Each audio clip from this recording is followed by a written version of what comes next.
Good evening. Good evening. Hopefully everyone is doing well.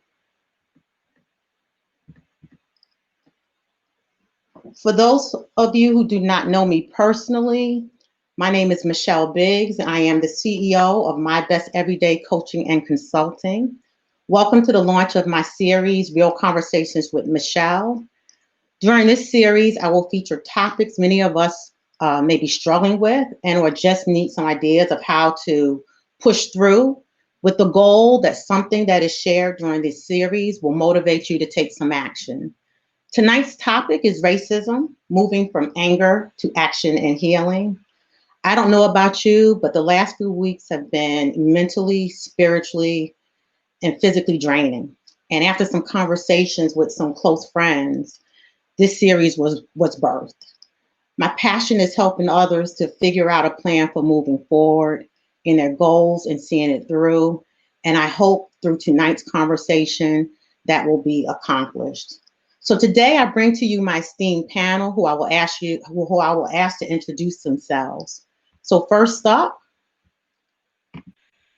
Mr. Michael Garner. Hi, I'm Michael J. Garner. I'm the president of the founding chapter of the 100 Black Men in New York City. I'm also the vice president and chief diversity officer at that small organization called the MTA in New York, which we safely transport 7 million people a day to their respective jobs and places of worship. Thank you. Thank you, Michael. And next up, Mr. Ted Biggs.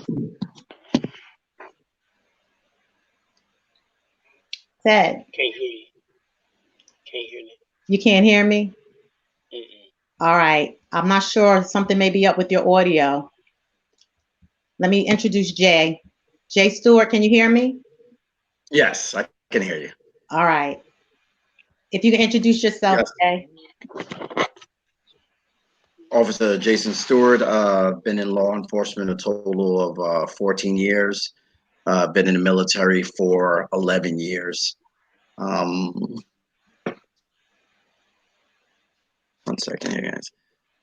Can you hear me? Yeah, I can hear you. Oh, okay. Okay. Yeah. Police officer, 11 years, you said? Law enforcement for 14 years and military for 11 years. All right. So I've seen a few things. Yeah. Waiting to hear some great things from you. Let me see if I can get my Uncle Ted. Uncle Ted, can you hear me now? It's very down. Yeah.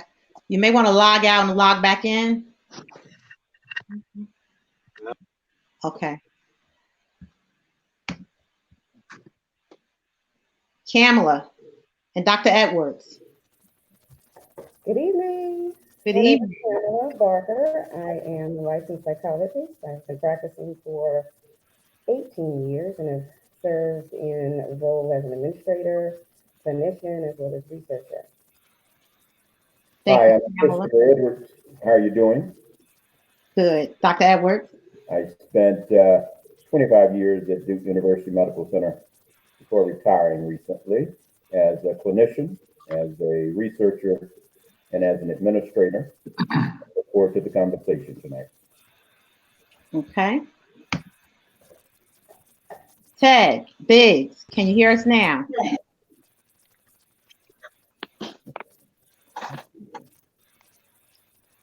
Okay, now I think Can you hear now? okay. Yeah. Okay. Introduce yourself. All right. He had to get off. We'll see. Mr. Reid. How you doing? Hi.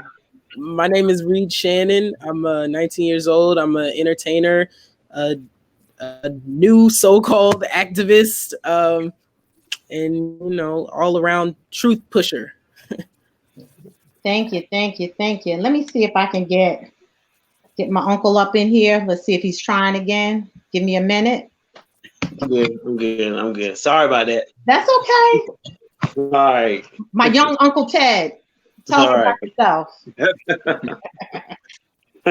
Okay, I'm ready now. What was the question? I'm sorry. Yeah, just tell us about yourself, Uncle Ted. Oh, I'm a police officer at East Carolina University in North Carolina. I've been a police officer for 17 years. Before that, I was a correction officer for 6 years with Department of Correction in North Carolina. Good, good. Well, welcome, and I'm so excited for the world to hear what you guys have to say. Again, this is one of those topics which has been, I know, on the top of my list personally and at work as a human resources director, senior human resources director.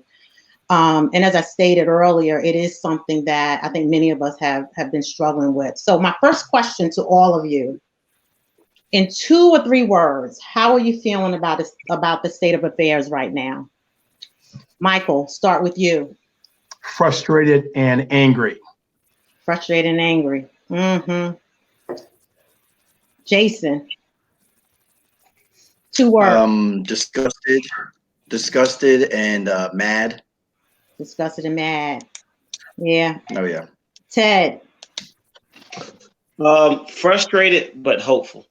frustrated and hopeful. Yeah. Yeah. Reid. Oh man, Ted took the exact ones I was going to say. Not to repeat, but frustrated and hopeful. You know. Okay. And Cameron, Dr. Edwards.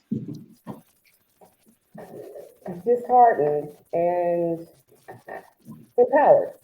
Yeah. And Cameron, you're sounding a little faint, so I don't know what happened between earlier today. But say it again. I said disheartened, Disheartened, but empowered. empowered. Okay. And Dr. Edwards. Positive and living in the moment. Positive and living in the moment. Okay. And I want us to start incorporating that as we start to talk about kind of where we are and the advice that you will give. So I'm gonna go to Michael and start some questions so that we can get to know him better and talk about some of the things that he's doing. So Michael, you and I have known each other for a while. And it's the first time that we've been able to collaborate. But tell the audience, who you are and some of the things that you've been involved in. Right. I'm just your brother from Harlem who grew up in Chicago, who came back to Harlem and navigated myself through the city. And as I previously indicated, I'm currently the Vice President and Chief Diversity Officer for North America's largest transportation network called the MTA. Also have been blessed to be the president of the founding chapter of the 100 Black Men. We were started in 1963 by Congressman Charlie Rango, Mayor David Dinkins, Basil Patterson, the father David Patterson, who became the first Black governor for the great Empire State, and baseball great Jackie Robinson, and Mayor David Dinkins. And so I've been blessed to be the president of this esteemed organization for the past 6 years, and we are now 117 chapters across the globe. And so we've been on the front lines. Some of the stuff that we've been doing is that we just signed a big major deal with the National Football League, locating Black male college students for them who are majoring in sports management or sports medicine. We also got $1 million grant from Hennessy, where we are identifying Black businesses and giving them grants from $5,000, $10,000, and $15,000. So we are out here. We are making a difference.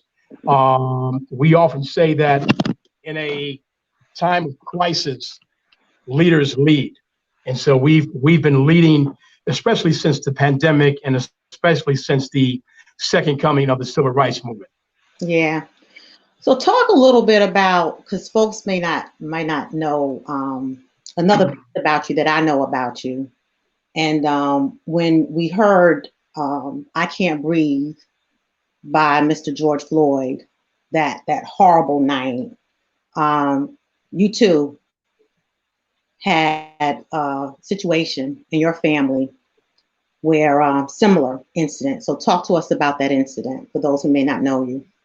Right. Well, I'm part of the Garner family, the Eric Garner family. Eric was my cousin, and the reason why I said I started out by being angry is because you would have thought that when this occurred, when Eric was murdered in 2014, you would have thought that wow,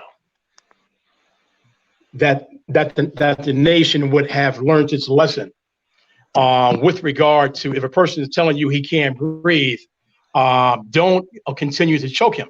Get up and let him up. And so the lesson that we did learn was that it took the Garner family 6 years to get justice and getting that officer fired. The fact of the matter is he should have been arrested and prosecuted for murder. Yeah. But with Eric Garner's mother and the family, we fought for 6 years and finally got the Eric Garner anti-chokehold bill passed and signed into law by Governor Andrew Cuomo 3 weeks ago. Yeah. And so the lesson that we've learned, which happened in Minnesota, the leadership there immediately fired and arrested the officers. It didn't take them 6 years to in fact do that. So that's the lesson that we learned from 2014 now to 2020.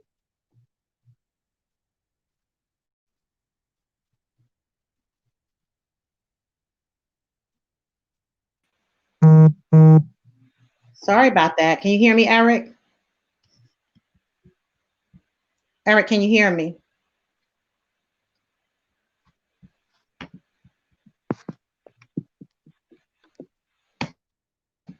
Hello, can you hear me?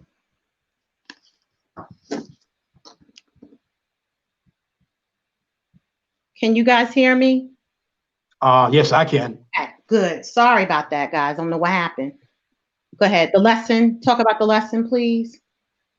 Yes. So the lesson that was learned is that when anyone kills somebody, they should immediately be arrested and prosecuted and convicted for murder.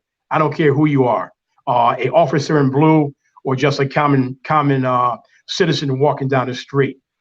There should not be a blue shield, and it was frustrating because we were going to the trial every day, and the defense attorney, Stuart London, was trying to use the excuse that Eric Garner did not die by a chokehold, but he died from underlying conditions, and which was nonsense.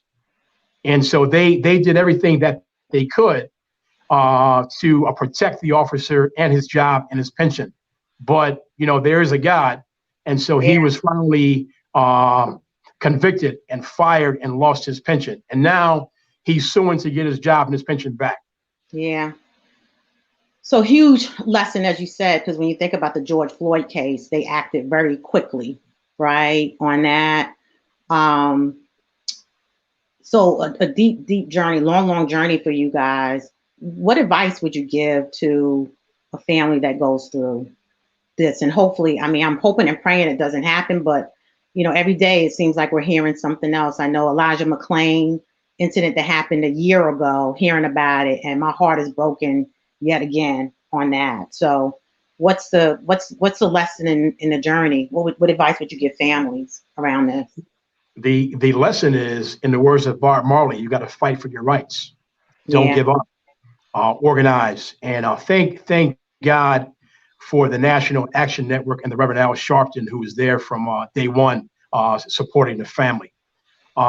Eric Garner's mother, Gwen Carr, is the strongest person that I know, because there was many days in which she was out there by herself, but she had the foresight to organize other mothers who had experienced a similar situation, and now they have a working group in which they go to the rescue of mothers who have had their sons murdered recently. So they sort of kind of embrace them and give them advice as to how to fight and how to get justice.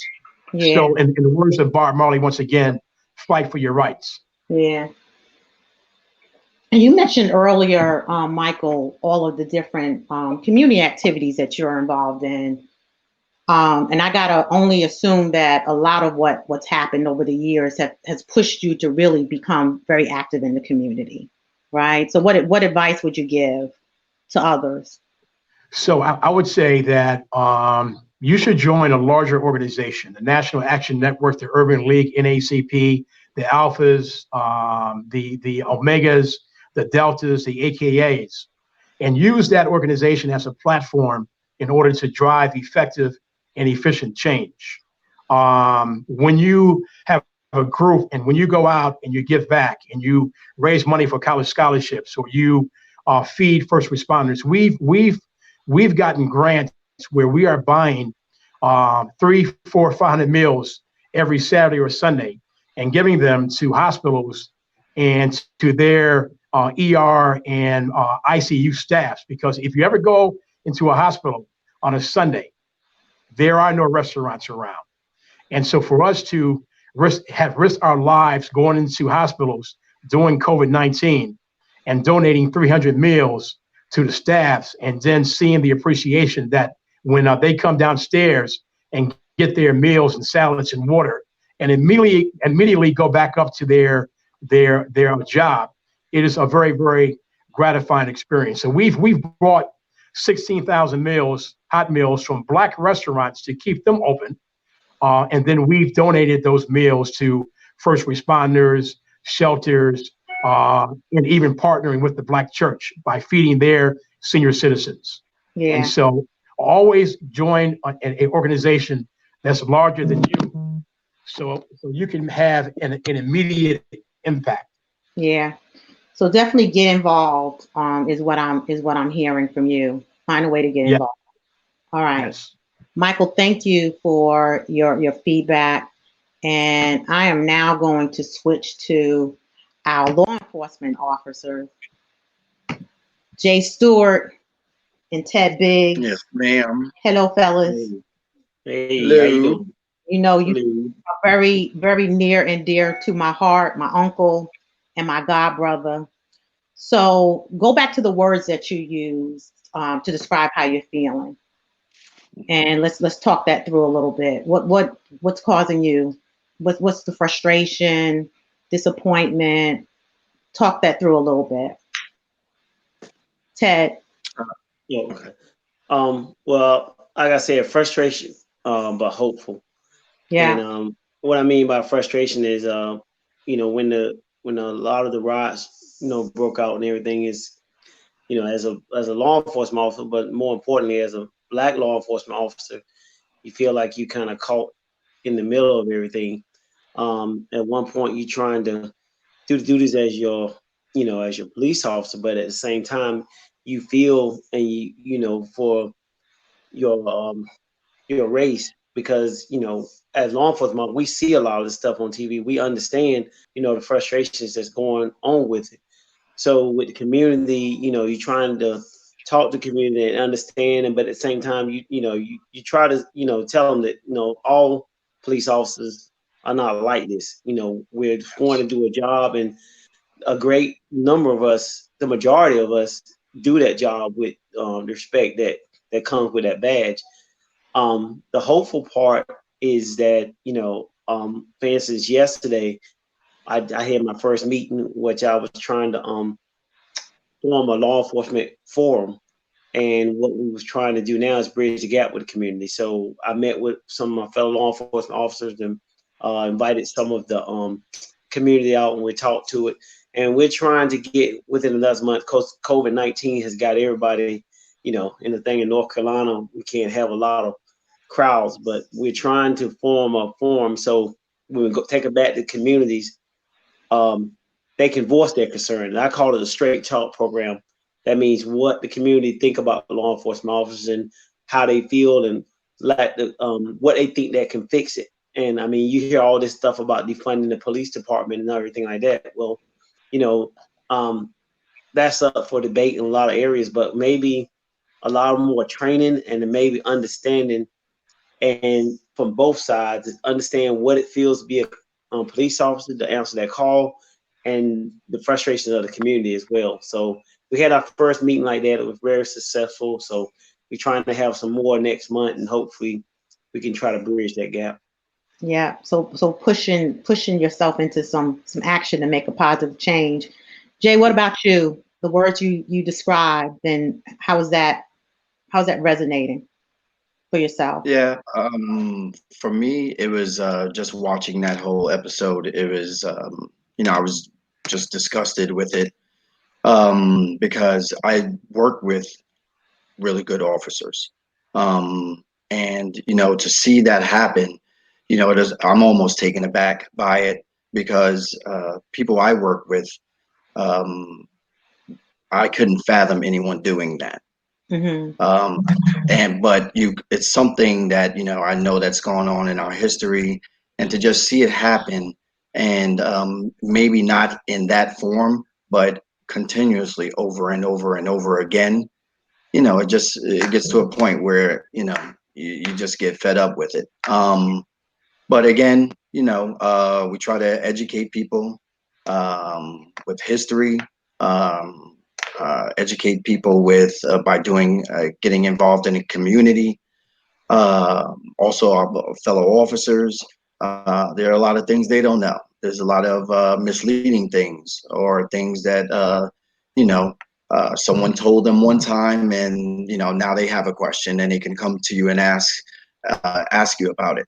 So you just try to keep that door open and just try to educate as much as possible, because a lot of it is just ignorance, and just try to do your part. Yeah. And I want to talk a little bit about the training. Uncle Ted, I remember when the week that the incident occurred with George Floyd, and what kind of sparked me to move towards, my action of doing something and kind of giving back, and my desire to just help people was a post that you made with your uniform on, right? Talk about that. Talk about that day and what made you do that. Well, like Jason was saying, what we all witnessed in Minnesota was disgusting. And, like I said, that was another murder that we all watched on TV, what he streamed out online. And like I said, it just took me back to my father, your grandfather as well. What he went through here in Martin County, and the history of him sparking the civil rights movement in Martin County that helped a lot. Well, his situation, um, he was shot, by a white man back, and this was back in the 50s. So it's a lot of injustice was going on with a lot of African Americans. And but through up bringing us up, he always, he never had no grudge. He never told us to hate. He just told to look at people as individuals. And that's why I kind of put that post out there, because I knew the frustration that was going on with the whole community. I mean, I was frustrated. Everybody was frustrated. I understand that. And but I was trying to think that, like I said, every white person ain't bad. Every black person, are not. We don't fall into those stereotypes. So what I was trying to tell everybody is to let everybody know that, even though this tragic thing happened, we can't let it separate us as a race of people. And I look at the courage that my father went through, being blinded by the situation, but able to raise all of us at the same time and raise us with that. So I was trying to do that. I felt like I could help bridge the gap with the community, but at the same time try to talk to both sides and understand the frustration, let my fellow officers know, white officers know the frustration of what's going on with the whole Black Lives Matter movement, and explain what they really mean by that. And at the same time, from a law enforcement perspective, let everyone know in the Black community know that, hey, all law enforcement is not like this. So we can bridge the gap and make this, let's make something positive come out of this. Enough is enough. And the way the country is moving now, I mean, with everything that's going on, I mean, it's like, yeah, the protests, a lot of it had to happen in order for everybody to start listening now. So, but it seems that things are kind of calming down a little bit to some degree, but we still got a lot of work to do. So that post right there, I decided that, what my father meant and his life meant. I didn't want that to go to things. So I want to live on through him. Yeah, and I know, we heard about Granddaddy and that incident. I didn't realize the extent of it really, as you said, igniting the civil rights movement in Martin County.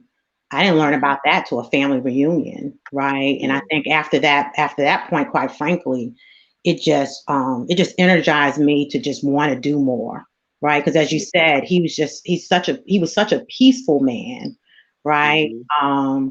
That to know him and know what happened to him. And let's talk about the fact his wife was killed, right? So it wasn't only him shot, his wife was killed, right? Yes. And through that, all of Granddaddy's kids, all of y'all just have such a peaceful spirit, in terms of that incident. So Jay, question for Yes. you. So, in or out of uniform, have you ever encountered, racism or discrimination? If so, how did you address the matter? As an officer, you might, people think just because you wear a uniform, you're kind of immune from it, right? Or you're Yeah, no, CEO definitely of not. a company, you're immune from it, right? Yeah, is it for me? It's never been something blatant. Nothing in my face. Right. We grew up in a neighborhood where it's very mixed. Everyone played with each other. Everyone learned each other's cultures and languages and habits and things of that nature. So it's never been something blatant, but it's always, or I should say, I've seen it mostly hidden in what people might say use as comedy. Yeah. Try to say, put it in an underlying joke Yeah. and joke around. Oh, I'm just joking, or you're being sensitive, or something to that matter. I had a guy I work with, and at one point he said, oh, here comes Stu. He'll be the next chief of police. He's joking around, joking, but not, that underlying, racism there. Right. Basically saying that, I'll get it, not because of hard work and college or military has prepared me for it. No, but I would get it because of affirmative action, and that would propel me into it, and that's the reason I would be getting Yeah. the position. So little statements like that. Those are the things I've experienced mostly. Yeah. Yeah. And Uncle Ted, I know you had talked about sitting in a parking lot and stuff like that, right? And again, it just speaks to, or being followed, right? It just speaks to no matter, what we achieve or what we do, right? There's always that view. I mean, I've experienced it myself, that view that you're up to something, right? Mm-hmm. Yeah. I know you both have sons too. So you're police officers and you both have sons. What's the conversations you're having with your sons?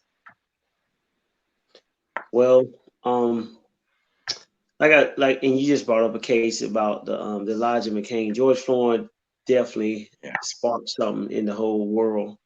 His death, and now in fact it sparked the Elijah McCain incident that really sticks near and dear to my heart, because I have a youngest one that he's sort of an introvert in himself, and but he's branching out more and more, and he recently told us that he was suffering from a minor depression. So I was talking to him and everything like that, and he's beginning to drive and everything like that. So it's like the frustration now when I saw that Elijah McCain, that hit close to my heart, because I'm like, okay, my son is going to be driving soon, Right. and he very well get stopped. And I'm talking to him, and like I said, I really, when I first heard like Elijah McCain, I'm like, that's my son.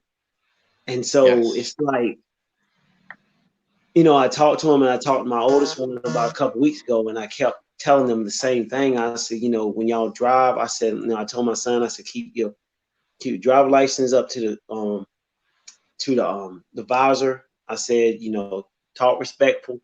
Don't say anything out of the way. Don't make no sudden moves. I mean, don't get frustrated. I know if you're getting stopped by the cops, you frustrated because you're scared you're gonna get a ticket. I said, but I'm not worrying about a ticket. I want you to come home.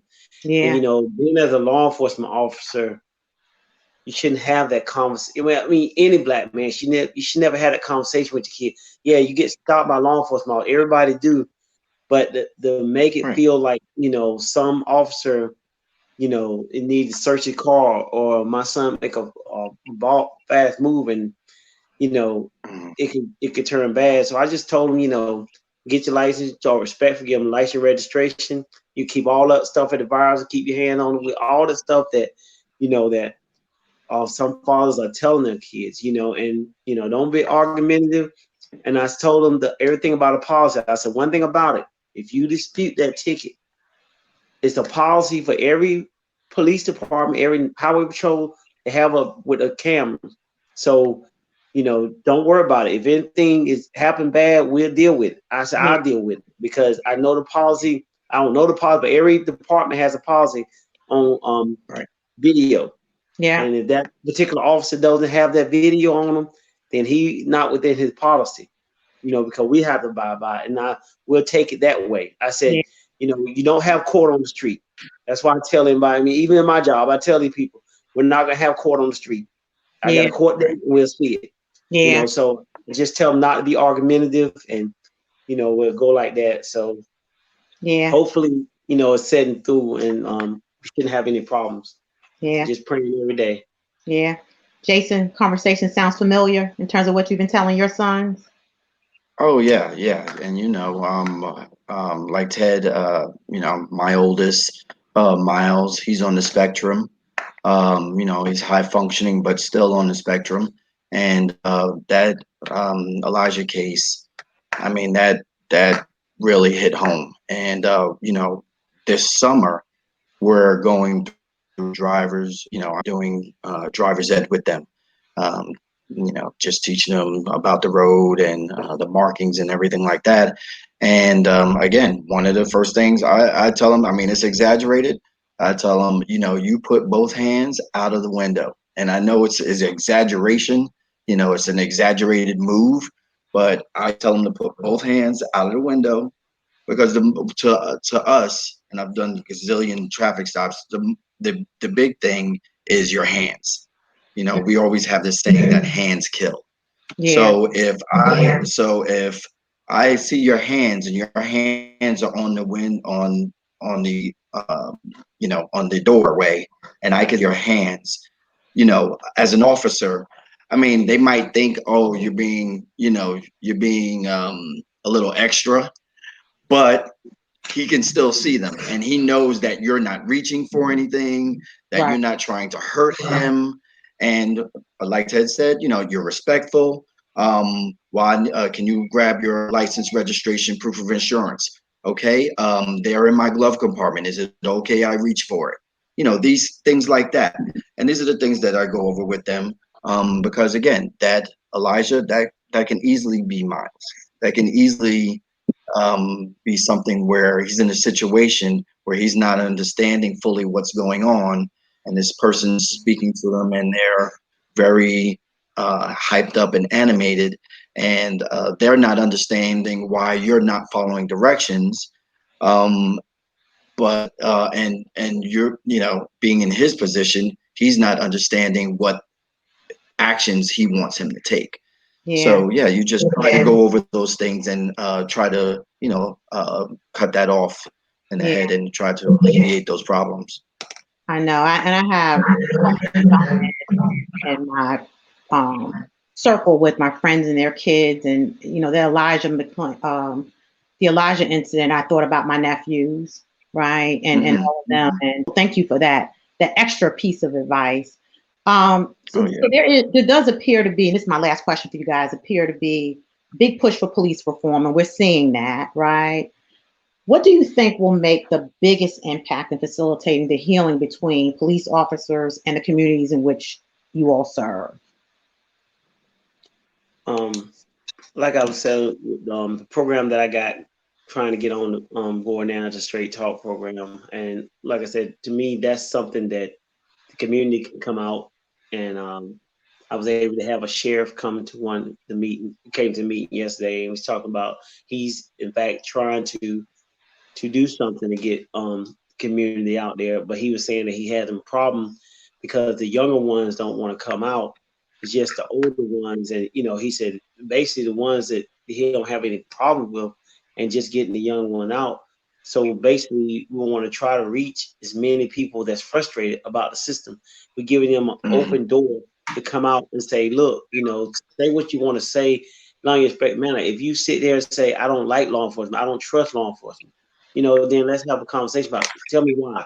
And then maybe, we can sit here and talk and I can tell you what's going on with law enforcement officers, or because on this forum, it's going to have a lot of police officers that can tell you what's going on from the forum, and they can have it because somebody said something about putting citizens, on the disciplinary committee. We have had some participate in our hiring committee. So if something like that, the community have a voice, I think that would be beneficial because, we do live in a country that's supposed to be a democracy. So, why not have the citizens involved in some form of law enforcement so you can say a hand in it? And it shouldn't take, departments to move so quickly when they see an officer in discipline. I mean, the one thing about it that stands out to me in Minnesota is that officer has a lot of violations against them. I mean, I think 13. Right. Yeah. And it doesn't matter whether he was law enforcement 18 years, but somebody dropped the ball. That, Yeah. I mean, we should know that officer should have been fired a long time ago, probably. Right. That's the kind of stuff that we got to have. We got to have accountability for law enforcement. So we need to get those bad apples off the force, and and let everybody know that the good ones are going to be running the show, and that's what we got to do. And Yeah. if we get the community involved more, so be it. Yeah. And we've seen that in Buffalo, Minnesota, right? A lot of locations doing that. Jason, anything to add? Yeah, just to expand on what Ted said, is that community outreach.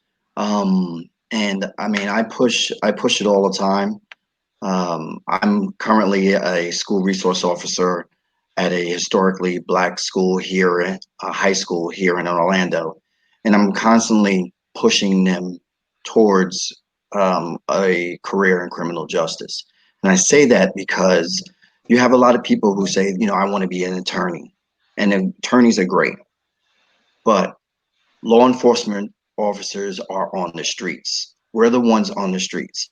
Yeah. And I tell them all the time, I need you to come help me in your neighborhood. This is your neighborhood. You want to stop seeing stuff like this? I need you to come back in your neighborhood and help me take care of our community. Yeah. And I push that a lot because, again, with those boards and meetings and stuff like that, we have a small percentage of Black officers in the department. And not everybody wants to be a supervisor. So, you might have a large agency, my agency, say like 800, 900 officers. But, you only have maybe, one deputy chief and one captain or one, maybe a few sergeants. So we need to be more involved with policing ourselves. Yeah. So I push that. I push that big time. Woo, thank you. You said a whole lot. Talked about the police force, kids, your sons, right? Advice there, and then just stepping up and stepping in to the space, right? You got to be in it to help influence it. So I thank you both. I love you both. Hear from you back in a minute. I'm going to bring now this young man who I have known since he was born, Mr. Reid Shannon. Hello, How how are you doing? how you doing? I'm good. I'm good. You know, trying to stay alive and keep the revolution rolling. You know. Yep, yep. And knowing your parents, I don't expect anything less from you. So They don't Reid, I know, I know. You know, we go back a long way, Reid. Yes, So, ma'am. so let's talk more about the words that you use to describe how you're feeling right now about race Yeah. relations. Talk some more about that. Mr. Ted, he took the words right out of my mouth. You know, I was thinking like, what are words that can really describe everything? And I started thinking about, you know, the things that I've seen since this rebirth of the movement really got going after George Floyd. And frustrated but hopeful was exactly the words. You know, frustrated because I'm 19 and this is something that's been going on, you know, for hundreds of years, and it's just like finding new ways to continue that cycle. But hopeful because I'm 19 now and I'm able to, you know, lead a little revolution in my little area. Mhm. Continuing that conversation and that idea in the future. You know what I mean? You Mhm. know, Mhm. super hopeful that the people around me, the people that are watching, are feeling inspired and, you know, feeling like this is something that we can conquer. You know what I mean? We don't have to let each one of these, you know, tragic and unfortunate incidents continue to, you know, break us down. You know, we can work together. We can come together to build up and fight back. Yeah. So let's talk about because I know you're out there doing some great things. So tell me about the discussions that are occurring between you and your friends about the things that are going on in this country right now around racism. So, in more of a public platform, a couple of my friends, we created this web show called Speak Up series, where we come together with people that have large influence online, you know, and we talk about everything that's going on, you know, and we post them every week. So tomorrow, I don't know if you've heard of her, Miss Tabitha Brown. Yeah. Like vegan cooking. We have an interview coming out with her tomorrow, Miss Tab, which is super great. And you know, we do that, and a lot of the personal conversations have been, you know, so enlightening. Because you know, I pride myself in being friends and placing myself in more areas than just, you know, what I look like or what I would naturally gravitate towards. And I've been, you know, having some amazing, like, eye-opening conversations with people. You know, like something that was really eye-opening for me was how I thought I was supporting Black women versus how Black women should be supported. You know what I mean? And I'm, you know, constantly trying to find ways to step my game up, to you know treat Black women the way that they deserve to be treated. You know, Mhm. and then, you know, like explaining and discussing with a lot of my friends who don't understand, you know, like explaining, you know, especially in California, it's a really big issue of people who aren't Black saying the N-word. And so me and my friends have been having those types of conversations, like, well, I mean, if I grew up if he grew up saying it and he, you know, isn't saying it towards me, then I don't see any problem with it. I'm like, well, there's a lot more to that word than just, you know, who's behind saying it. Like there's history behind the word itself. So you can't, it's not just something you throw around, you know. And, you know, so it's crazy because I've had to, you know, stop talking to some people. I've had to, you know, a little harder press educate people, you know, some people who just are so stuck in whatever tradition it was that they learned that is part of the system that we're actively trying to change. Yeah, I think, you know, one of the things that I've been saying to adults, Mm-hmm. right, is to understand our emotion, you have to understand our history, right? Mm-hmm. Once you understand the history, you understand the emotion. You may not agree about the way that we're dealing with it, but if Right, you right. understand our history, then you understand the emotion that is right now. Mm-hmm. So tell me a little bit. So what drove you to organize a protest? Because not every young person is like, okay, I'm out here, I'm gonna organize a protest. So what drove you to do that? I don't know. I think for me, it was a combination of things. Like as soon as George Floyd happened, I felt broken in a way that like this can't be fixed in a day. It was one of those things of like, not only do I have to actively work to fix myself after something like this, but now I need to help people who don't know how to take those steps to do it. And then it was also me knowing myself and like understanding that I have the ability to gather people. And so the protest that we put together had about almost 1,500 people in the city of Burbank, which is a police city. But that wasn't the goal. We really just wanted to, give this opportunity for people, because the cities out here in LA, at least, it's like a lot of people are, separated by traffic or whatever. And especially now with coronavirus, people felt as if they were missing opportunities to go out and protest. And so we just sort of were like, nobody's done it like this here in this city. So, we got to make sure that people know that this is a movement that's going on no matter where it is. And we were, so surprised and so welcomed by the turnout. It was people of all ages, people of all colors. It was everybody. It was literally, I'm sure, the vision of peace that the first civil rights movement wanted. To see us all hand in hand marching for freedom for all. It was beautiful. It was. Yeah. And tell me about, so you heard Jason and Ted, law enforcement officers, speak about the talk, right? Mm-hmm. And if I know your mom and dad, they also had that talk with you, right? Yeah.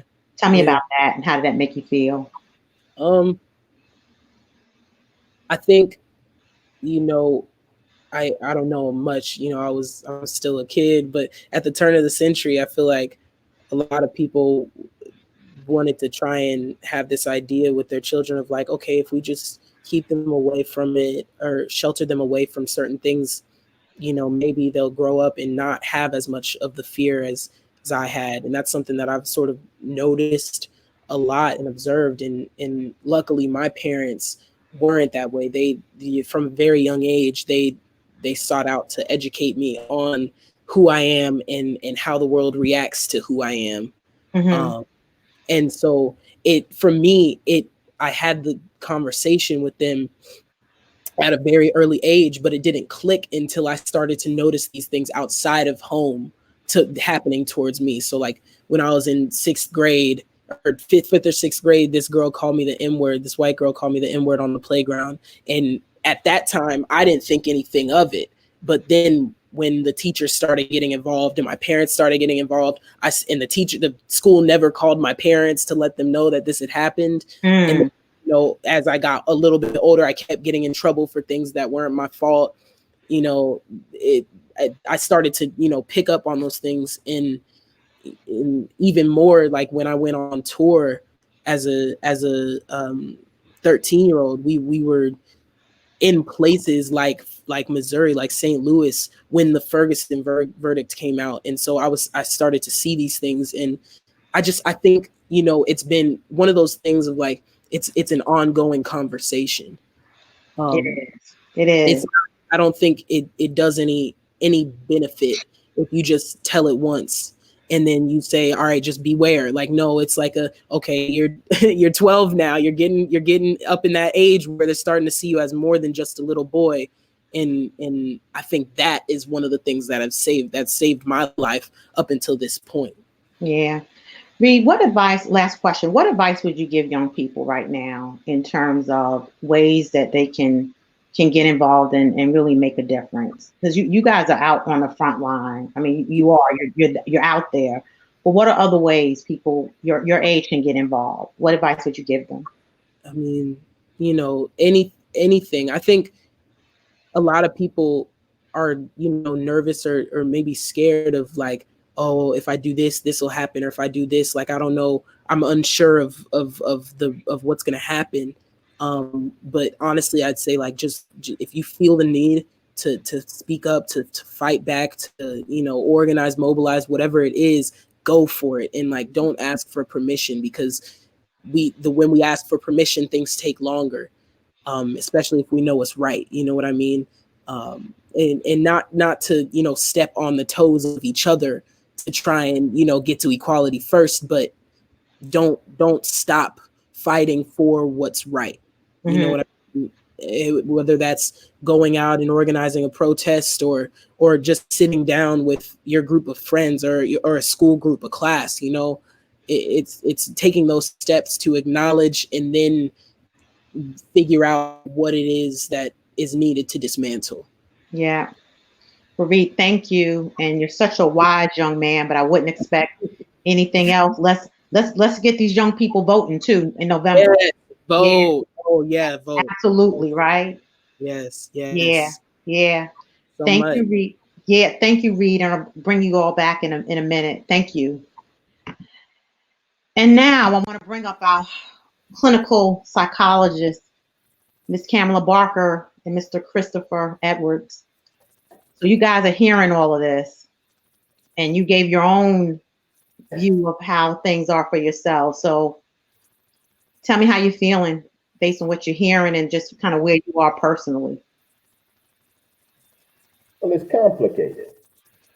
And as I said, for me, positive, but in the moment. I would like for you to think about the following. I would like for you to think about an example where you are walking, and because of no fault of your own, you break your leg. And that broken leg is associated with pain and suffering. That broken leg is associated with agony. And you go to your doctor, and your doctor says the following to you: we're going to bypass all that complicated casting and the pain meds. We just want you to go directly to rehab. We want to focus on the solution before we focus on the treatment. Not just that, we want you, as a part of your rehab, to run a race. And in that race, we will judge the character of who you are. We will determine who you are as a person based on how well you run that race with your broken leg. I want to say that for many of our youth today, we are asking them to heal. We are asking them to move on. We are asking them to accept before we allow them to scream and cry and make a little noise. We're asking them to put the social need and the greater need ahead of their individual lives. And we can't figure out why they're burning down buildings. We can't figure out why they're protesting. We can't seem to figure out why, now that they've been given a voice, that voice is used to scream, I'm suffering and I'm in pain. We have done the same illogic to many of our youth that I described that we would do if you went to the doctor with a broken leg and were asked to actually run a race rather than repair what has been wrong. I would also say it's important to recognize, and I'm not an advocate for violence, but we often ask, what is it that we do for our youth who are suffering and who are hurting? And the answer to that is really simple. What would you want done for you if you were suffering and hurting?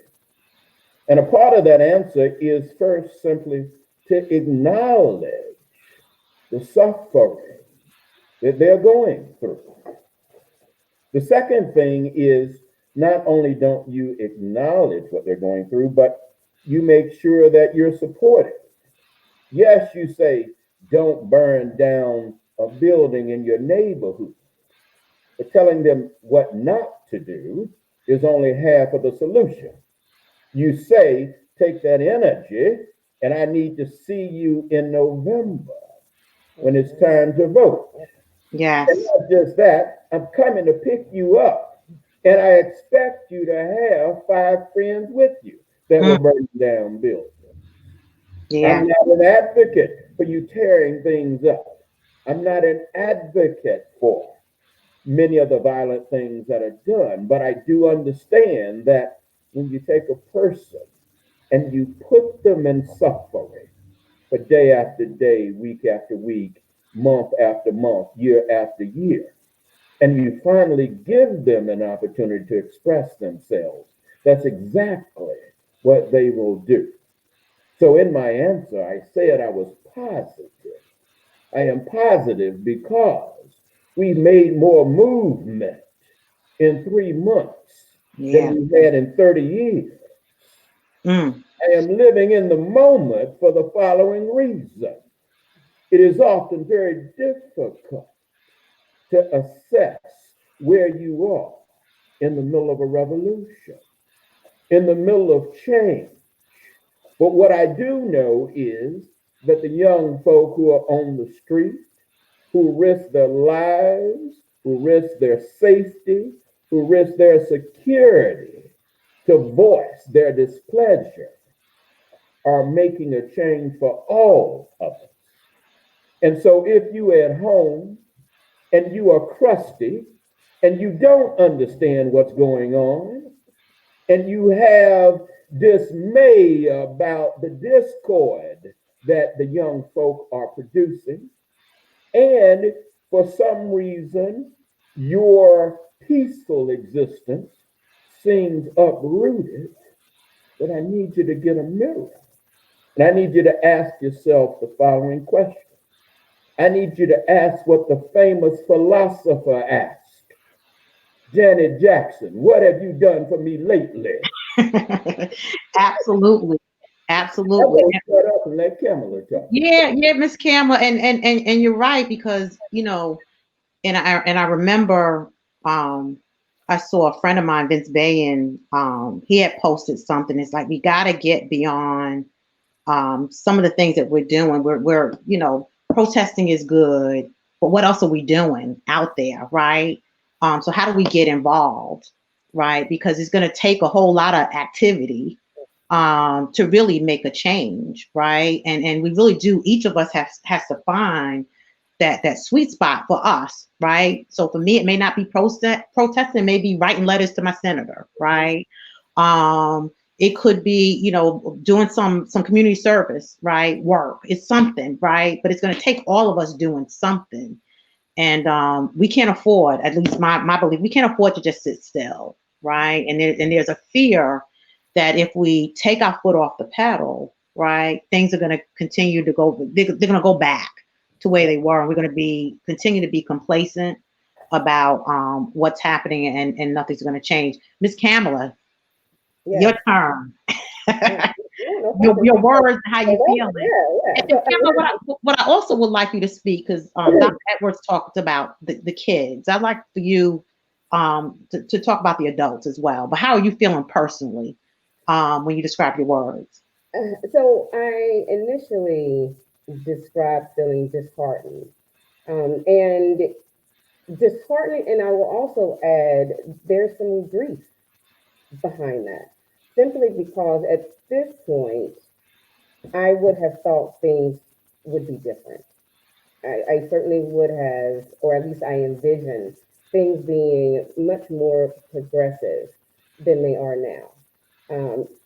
Especially with having a child, I did not certainly want her to have to endure, living in a society, where she feels targeted. Mm-hmm. And so that loss of a vision of what I had dreamed for her has produced just this feeling of grief, Mm-hmm. and that things are not where I certainly had envisioned and expected them to be at this point in 2020. Mm-hmm. So that is just the source of the grief. Right. In short, in that I certainly see some progression. I certainly see the community coming together and really investing not just money, but also investing their effort. I Hmm. see more of a collective effort to make sure that change happens, but also that that change is maintained. Because that is, you mentioned before, oftentimes there's this upheaval, but then there's this lull. And so what we don't want is to have that repeated. And so Yeah. we have to really think about how do we continue this momentum? What are some things that we can do? What are some things that we can do on a personal level? What are things that we can do on a more institutional level to make sure that change is maintained? Yeah.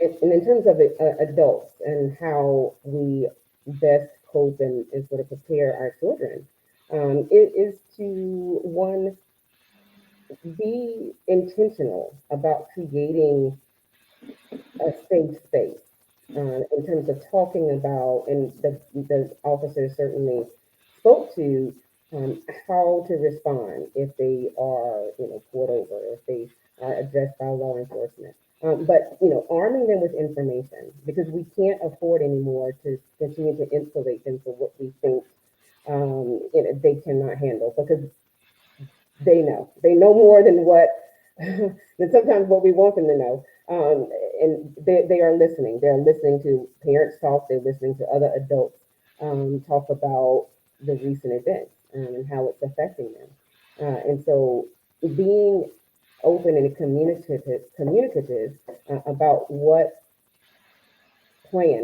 should happen in the event that they are interacting with law enforcement. Um, Hmm. but also being able to protect themselves if they're out with their friends, if they are approached, what should happen, what who should they call, and things that they should do, because that increases the sense of control as well as efficacy. Hmm. When you have events like the George Floyd tragedy, it's so unexpected, and so to move forward in a way that there is some sense of control, you have to develop a plan. You have to think about those things that you can control and control the hell out of it. And Right. so that's one way in doing that. Yeah. What about the much younger kids, you two? Because right, I mean, I know a lot of parents struggle, as Reid said, sometimes, as parents, you don't want your child to see all this stuff. You almost feel like you're kind of protecting them, right? I think during this period of time, though, we all were home. We all have been home, right? Probably watching more TV than we ever have before, so you can't escape it, right? Mhm. So, what's your advice for those with younger kids, right? How do you help them get through all of this? Part of the task is having a normality that includes those emotions that we often try to avoid. Mhm.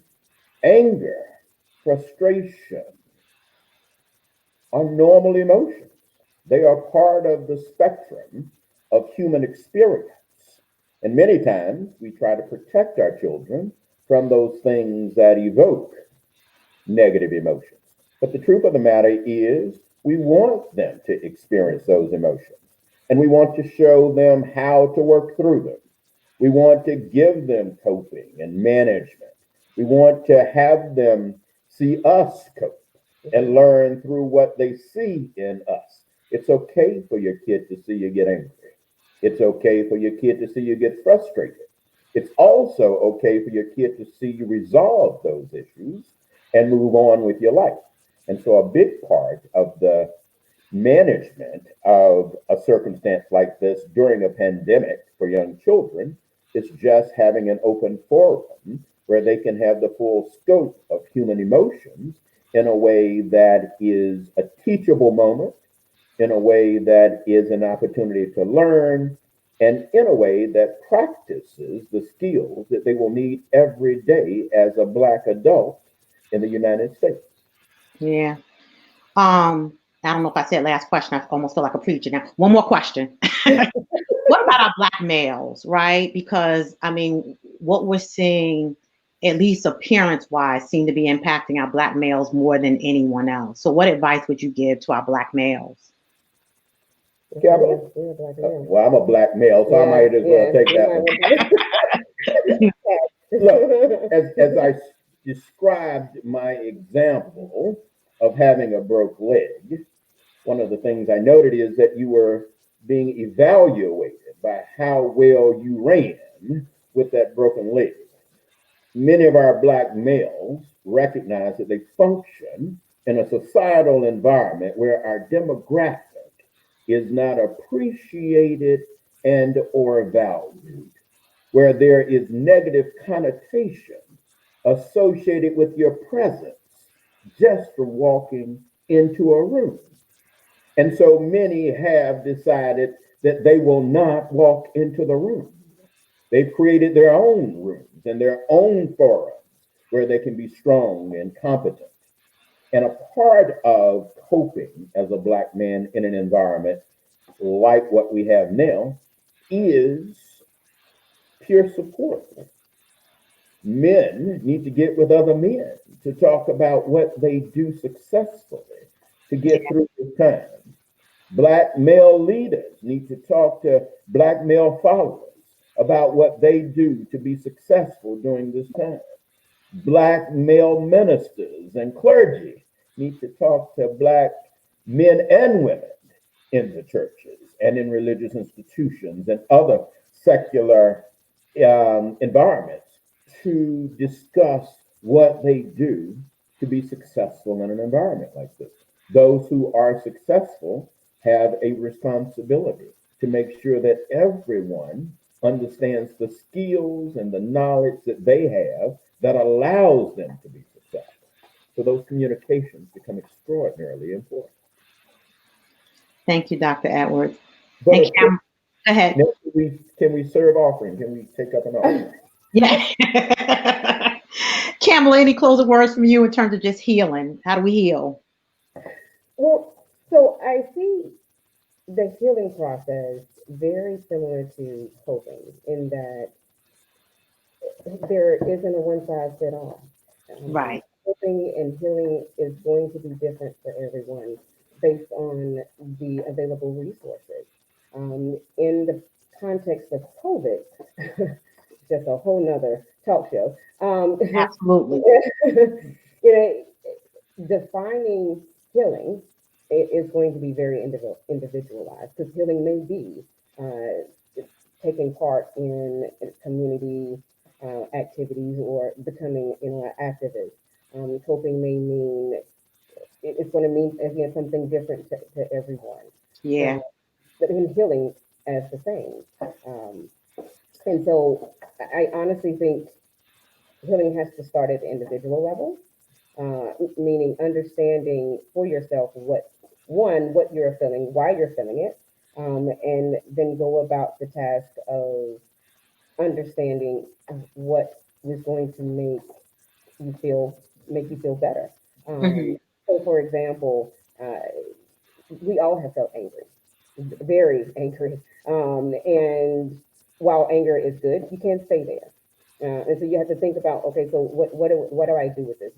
How can I make this productive and constructive, not only for myself as an individual, but also for my family and as well as my community.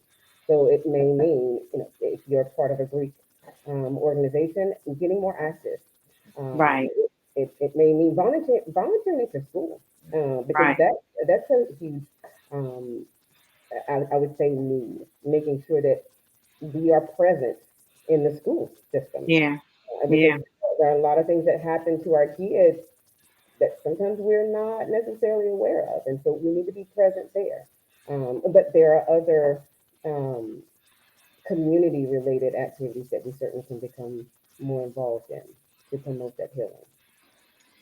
Thank you. I'm going to bring up everyone. I really feel so blessed to have all of you in my circle. Really feel blessed. This has been a dream of mine, and to have you all helping me to launch this series, I am so thankful. If I go back to the reason why I started this, it is to talk about those difficult topics that many of us may struggle with, right? And as I said, with the hope that something that is heard during these conversations will move people to action, right? Will motivate people to action. So I thank you all for that. As Kamala said and Dr. Edwards said, first you have to assess kind of where you are, right? That's the first step, right? And for all of us, we may be in different places, but also to seek the help, right? It could be a clinical specialist that you have to talk to. It could be a coach that you talk to help you sort of think through some of the actions, right? But at the end of the day, you do have to take some action. And for each and every one of us, it may be something different, right? It could be getting involved in a community activity. It could be doing some group therapy. It could be volunteering. But the hope for us to really get at this whole thing about racism and really deal with it and help to break it down, we cannot sit still. So I have two calls to action. One is vote, right? We have a very important election coming up. And it is important for us to ensure that our voices are being heard.